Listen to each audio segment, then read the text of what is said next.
Bom dia a todos, meu nome é José e eu vou estar apresentando esse trabalho cujo título é Avaliação Probabilística da Reserva Operativa em Sistemas Eólicos Híbridos com Armazenamento de Energia na presença de veículos elétricos. Aqui a gente tem um breve sumário dos tópicos que foram desenvolvidos aí no trabalho, né? A gente aplicou simulação de carro para avaliar a reserva girante, considerando a presença de sistemas de armazenamento, fontes renováveis e também as incertezas criadas pelos veículos elétricos, né? A gente avalia o risco utilizando ferramenta de simulação Monte Carlo, mas uma ferramenta que usa também a cronologia do tempo, né, que é a simulação Monte Carlo quase sequencial, e também a amostragem por importância, que é o método cruzendo. Por fim, nós vamos mostrar alguns resultados numéricos aí da aplicação da metodologia. Então, como definição geral, o que é a reserva de geração? Então, a reserva de geração é essa parcela aqui da geração que está acima da carga, né? Ou seja, é uma geração sincronizada ou despachada, que fica disponibilizada para você conseguir habilitar o sistema elétrico a sobreviver a distúrbios. Então, que distúrbios são esses? Pode ser variação, pode ser perda de unidade de geração, aumentos imprevistos da demanda, flutuações de fontes renováveis no curto prazo, enfim. Então, a reserva de geração é essa parcela aqui que no curto prazo, né, a reserva operativa no curto prazo está despachada ou sincronizada. Então, é essa parcela de geração aqui que está despachada para lidar com esses eventos. E utilizando ferramentas computacionais, a gente pode estimar o risco de você ter ou não um montante adequado de reserva para lidar com essas incertezas, né? Então, esse risco aqui seria o risco de você não ter reserva o suficiente. Basicamente, ele pode ser estimado como a probabilidade de sua reserva ser inferior a essas incertezas de geração, de carga, de variação de fontes renováveis, né? Então, isso daqui seria a definição geral da reserva girante. Mais recentemente, a gente tem aí surgindo nos sistemas elétricos como um todo o emprego de sistemas de armazenamento, né? Nessa figura aqui, nós conseguimos observar que as aplicações de sistemas de armazenamento são imensas, né? E entre as principais a gente pode citar, por exemplo, integração de fontes renováveis, redução da variabilidade, aumento de confiabilidade, arbitragem de energia, né? Enfim. Então, os sistemas de armazenamento eles podem ser considerados ativos que podem compor a reserva operativa, né? Ou pelo menos contribuir com a operação como se fosse uma reserva de geração.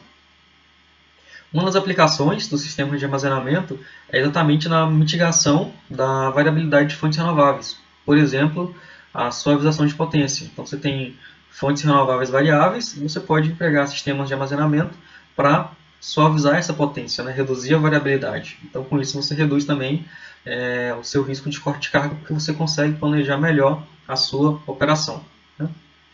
Adicionalmente, vem surgindo também novas tecnologias que estão associadas aos veículos elétricos, né? Então, os sistemas elétricos modernos eles têm essas componentes de variabilidade associadas às fontes renováveis. Pode existir a presença também de sistemas de armazenamento, né, que poderiam contribuir para reduzir a variabilidade. Por outro lado, você tem uma componente associada à carga, né, que ainda é desconhecida, que é a carga associada aos veículos elétricos, tá?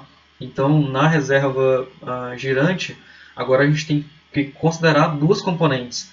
Essa disponibilidade adicional de geração em função da presença de sistema de armazenamento e, por outro lado, essa variabilidade adicional em função da carga de veículos elétricos, né? Tudo isso, como a gente tem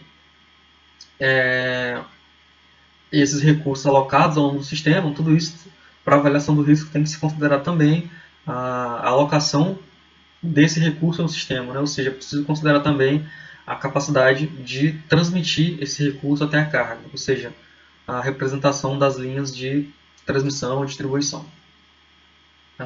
Então, em resumo, o que a gente tem é, do lado aqui da reserva, uma flexibilidade adicional de geração associada ao sistema de armazenamento. Por outro lado, do lado da carga, a gente tem aí uma variabilidade adicional associada aos veículos elétricos, né? Então, aquela equação de avaliação do risco, ela deve ser atualizada para considerar aí também onde que esse recurso vai ser alocado, né? Que seria aí a representação do sistema de transmissão. Então, dada todos esses novos recursos aí apresentados no sistema elétrico, a gente pode avaliar esse risco considerando também a cronologia, né? Porque uma vez que você tem fonte renovável, ela pode variar ao longo do tempo e você tem ali recursos que também podem estar ou não disponíveis ao longo do tempo. Então, uma das maneiras de avaliar essa cronologia é aplicar a simulação Monte Carlo quase sequencial, né?